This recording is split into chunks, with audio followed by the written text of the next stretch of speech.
A crisp October morning in 1950. Golden leaves crunching underfoot. A breeze carrying the smell of pine. A loyal dog trotting beside its owner. It's the kind of day that feels safe until it isn't. Robert Singley knew these woods. He'd walked them 100 times since coming home from the war. But that day, the trail he'd memorized turned foreign. The air grew still. The shadows stretched wrong. And by sunset, Robert was gone. Not a boot print. Not a shred of cloth. Just gone. This isn't a ghost story. This is the Bennington Triangle, a quiet corner of Vermont where logic goes to die. A place where hikers, children, and even entire search parties have vanished into thin air. No blood, no screams, just silence, thicker than the fog that clings to these hills. You've heard of the Bermuda Triangle? This is worse, because the Bennington Triangle doesn't hide in some distant ocean. It's right here, in the woods behind someone's backyard. Under a sky so blue, you'd swear it's harmless. Robert's story starts like all the others, ordinary. A man, his dog, and a walk in the woods. But it ends with a question mark carved into the bedrock of reality itself. Why did his dog return alone 3 days later, clean as if it had never left the house?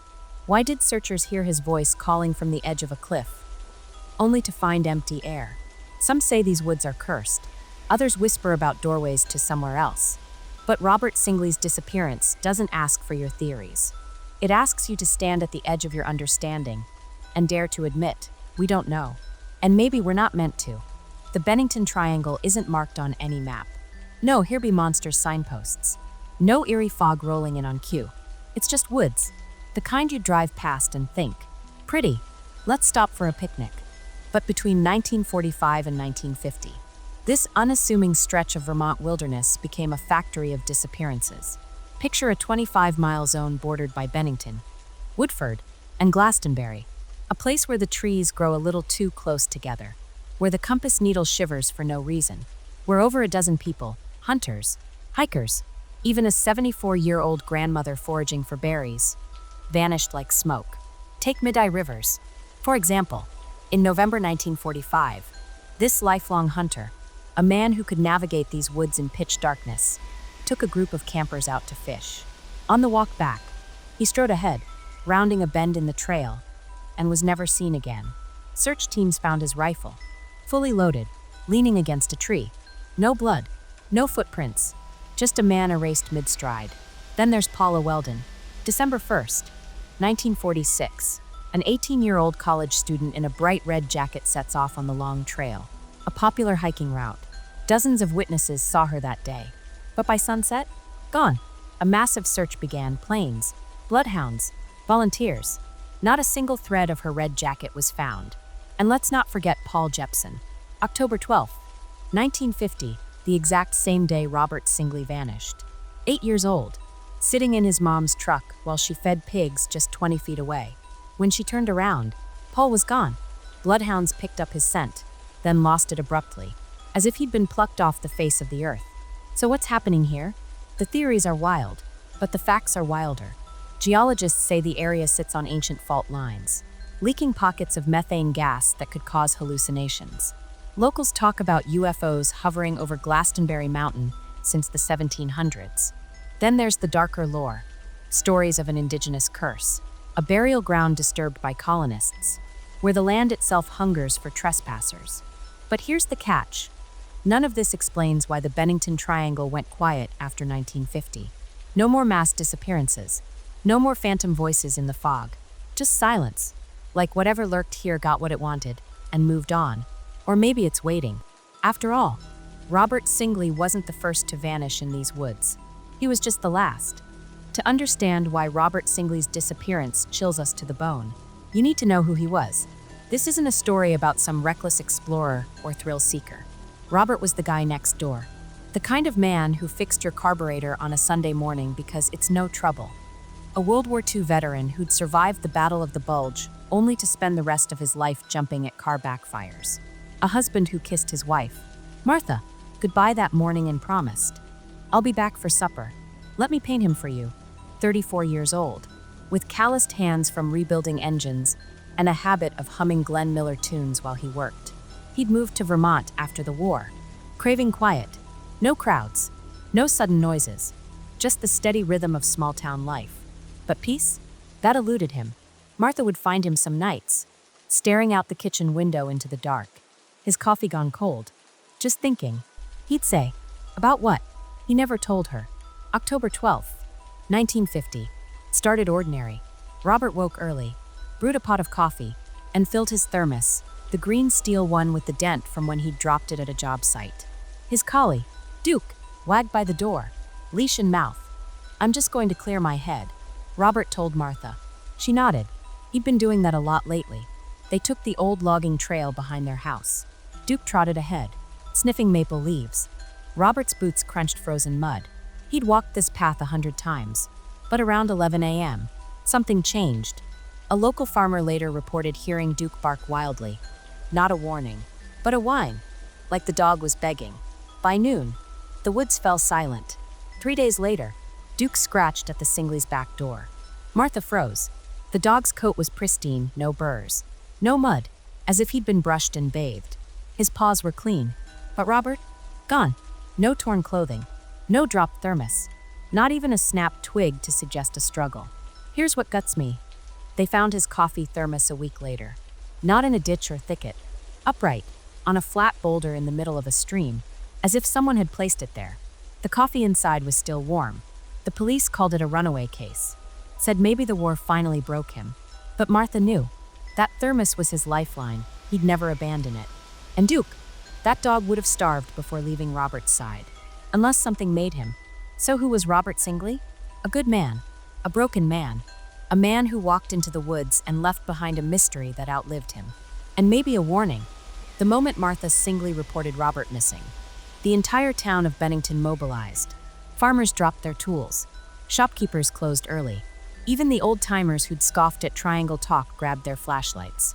This wasn't just another hiker lost in the woods. This was Robert, a man who fixed their tractors, who'd handed out candy to their kids on Halloween. By sundown, over 200 volunteers were scouring the trails, shouting his name into the gathering dark. But these weren't ordinary woods. Day one, they found nothing. Not a footprint, not a scrap of fabric snagged on a branch. Just endless trees and a silence so thick, it muffled the sound of their own voices. By day 3, the National Guard rolled in with bloodhounds. The dogs picked up Robert's scent near his house, trailed it halfway up the logging path, then sat down and whimpered, noses pressed to the dirt like they'd hit a wall. Day 5, a driving rain turned the forest into a quagmire. Volunteers trudged through knee-deep mud, shouting themselves hoarse. That's when they found it, Robert's thermos. Not buried in leaves or floating downstream. It stood upright on a flat boulder in the middle of a shallow creek, as if someone had carefully placed it there. The cap was screwed tight. No fingerprints. Not even Robert's.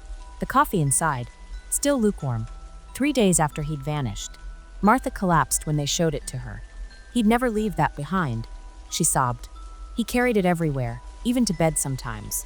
The sheriff called it a clue, but the volunteers exchanged glances. Clues make sense. Clues follow rules. This felt like a taunt. By week 2, the search parties dwindled. The cold hardened the ground, and hope hardened into dread. Then, on the morning of October 28th, a volunteer named Carl Jepson, a cousin of Little Paul, who'd vanished in these same woods 2 weeks earlier, was hiking a ridge west of Glastonbury Mountain. He swears to this day that he heard it, a man's voice, faint but clear, whispering, "I'm right here." Carl froze. "Robert," he shouted. Again, the voice, "I'm right here." No echo, no direction, just everywhere. He radioed the team, and 5 men scrambled up the slope, following Carl as he tracked the voice. It led them to a jagged cliff edge, where the ground dropped 200 feet into a gorge. They shone their flashlights into the abyss. Nothing but fog, a wall of it, glowing white in the moonlight, as if the void itself had swallowed the valley. "Robert!" Carl yelled, and then the fog answered. Not a voice, a sound, a low, shuddering hum, like a power line shaking in a storm. One volunteer later described it as the earth itself groaning. The men stumbled back, tripping over roots, and didn't stop running until they reached their trucks. When they returned at dawn, the fog had vanished, so had any trace of Robert. But the story doesn't end there. The next day, 2 volunteers quit after finding their truck tires slashed, not with a knife, but with something jagged, like claws. Another claimed he saw a figure watching him from the trees, its face smudged, like a photo left in the rain. By Halloween, even the sheriff called off the search. There's nothing out there, he told Martha, but she knew better. Years later, a geology student hiking near the cliff edge found something odd. A patch of ground where no plants grew. The soil was jet black, sticky as tar, and reeked of sulfur. Tests later showed it was packed with iron oxide and traces of a mineral found only in meteorites. Locals had a simpler explanation. That's where the door is, they'd say, where the triangle takes what it wants. But here's what keeps me up at night. In 1992, a backpacker claimed he met an old man on the long trail, a man with calloused hands and a dented green thermos, who muttered. They never looked down. When the backpacker turned to ask what he meant, the man was gone. A prank? A ghost? Or something else? The truth is, we'll never know. The Bennington Triangle doesn't give answers. It gives riddles. And Robert Singley's search party learned the hard way. Sometimes, the more you look, the less you see. Robert Singley's story didn't happen in a vacuum. The Bennington Triangle had a taste for the inexplicable long before he vanished. And its victims? They weren't reckless or foolish. They were people like you, people who trusted the ground beneath their feet, until it betrayed them. Let's start with Mid-Eye Rivers. November 12, 1945. A 74-year-old hunting guide who knew these woods better than his own face. Mid-Eye could track a deer by the twitch of a leaf. He'd survived blizzards, bear attacks, and a broken leg in these mountains. But that day, leading 4 campers back to their trucks after a fishing trip, Mid-Eye did something strange. He walked ahead, rounding a bend in the trail, and stopped. The campers heard his boots crunching gravel. Then silence. When they caught up 30 seconds later, Mid-Eye was gone. His rifle lay against a tree, untouched. His pipe, still warm, rested on a rock. Search teams combed the area for weeks. They found nothing, no body, no blood, no sign of a struggle. Mid-Eye Rivers didn't just vanish. He dissolved. For years later, the triangle struck again. December 1st, 1949, Paula Weldon, an 18-year-old art student from Bennington College, laced up her hiking boots and set out on the long trail. She wore a bright red parka, the kind you could spot from a mile away. Dozens of witnesses saw her that afternoon, a waitress at a trailside diner, a lumberjack gathering firewood, even a group of hikers who nodded as she passed. But by 4 p.m., Paula was nowhere. Her father offered a $5,000 reward, a fortune in 1949. Planes scanned the treetops. Bloodhounds sniffed her scarf. But the dogs, they circled the same patch of trail over and over, howling at the air.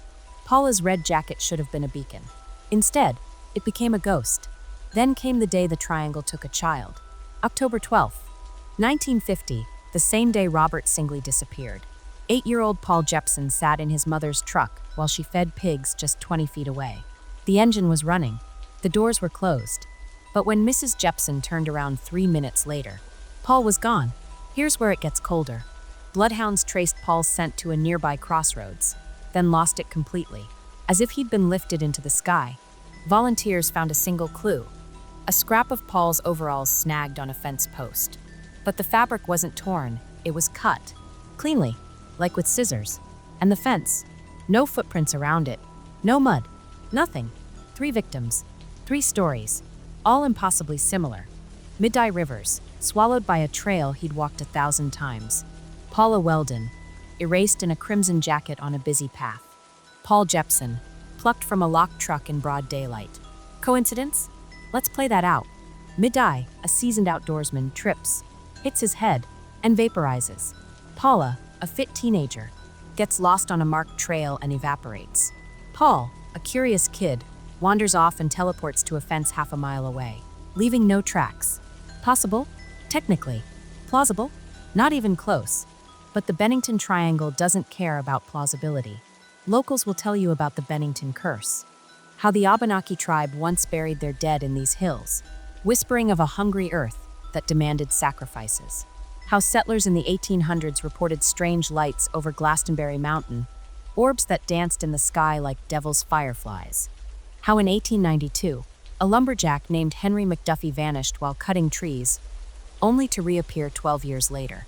wandering the same spot, claiming he'd been gone an hour. But here's what chills me. The triangle's victims aren't random. Mid-Eye Rivers vanished on November 12th. Paula Weldon on December 1st. Paul Jepson and Robert Singley, both on October 12th, dates cluster. Patterns emerge. And patterns, they hint at intention. In 1951, a psychology professor from Harvard interviewed the families. He expected tales of depression, secret debts, affairs. Instead, he found confusion. Mitty's daughter said her dad was excited to hike that day. He'd bought new boots. Paula's roommate swore she was humming show tunes before she left. Paul's mother insisted he was terrified of the woods. He wouldn't have stepped off that truck for $1 million. She said, "So what binds them? Maybe it's the land itself." Geologists say the triangle sits atop intersecting quartz veins and iron deposits, a natural battery that could warp magnetic fields. Or maybe it's the stories we tell to fill the void. Because the truth is, we'll never know why Mitty's pipe stayed warm, why Paula's red jacket never surfaced, why Paul's scent ended at a crossroads. But Robert Singley's story? It ties them all together. A mechanic who fixed engines. Not mysteries. A man who walked into the woods and proved, once and for all, that the Bennington Triangle doesn't discriminate. It doesn't stalk. It doesn't hunt. It waits. And when the moment comes, it takes. When people vanish, we demand answers. And when the answers don't fit, we make them fit. The Bennington Triangle's disappearances have been stuffed into every box imaginable. Logic. Science. Madness. Let's break them open. Theory 1, bears. Sure, Vermont has black bears. But let's get real. Bears don't vaporize bodies. They don't hide thermoses on rocks like cursed tea parties. And they definitely don't return pet dogs 3 days later. Freshly groomed. If Mid-Eye Rivers, a man who'd killed 3 bears in his lifetime, was attacked, why was his rifle still loaded? Why no blood? Why no tracks? Theory 2, avalanches. The sheriff floated this after Paula Weldon vanished. Never mind that December 1949 was mild, with barely an inch of snow. Never mind that avalanches leave debris, not vacuum-sealed mysteries. And how do you explain Paul Jepson, an 8-year-old boy, snatched from a truck in a flat field, by snow? Theory 3, amnesia. The go-to excuse when authorities get desperate.